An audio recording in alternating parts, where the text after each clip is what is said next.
Celebrations being held across the country for this historic decision, like the one we saw here in Connecticut. Today we talked to one of the first couples that helped push for marriage equality here in Connecticut, and also heard from some of the major opponents of same-sex marriage. Chief Political Correspondent Mark Davis is live with that.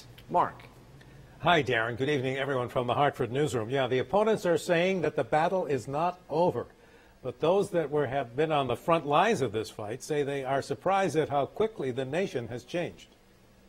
Janet Peck and Carol Conklin have been together for 40 years, legally married here in Connecticut for 6 of those years.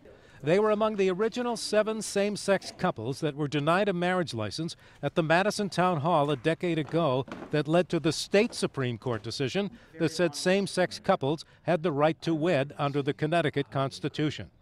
They were also at the U.S. Supreme Court in April of this year when the oral arguments were made that resulted in today's High Court decision.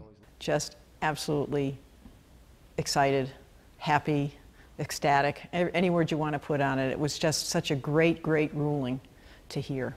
They became involved in the fight when Janet was hospitalized and Carol wasn't allowed into the intensive care unit to see her, something that could have still happened if they were visiting a state that didn't recognize their marriage. What might happen is if something happened to one of us and we ended up in the hospital, we could deny, entrance into an intensive care room, and all those next of kin things that happen. We wouldn't have that in those states. The most vigorous opponent of Janet and Carol's marriage is the Catholic Church.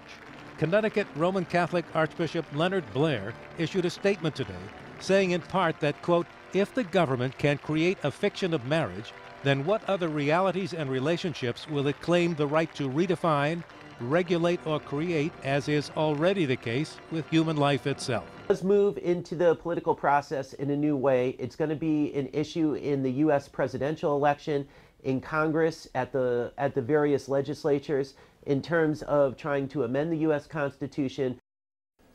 And that has been the fight in the Roe versus Wade abortion ruling, trying to get a constitutional amendment to flip the Supreme Court around. The Family Institute of Connecticut, Peter Wolfgang is executive director, is the other leading opponent of same-sex marriage in Connecticut. Live from the Hartford newsroom, Mark Davis, News 8.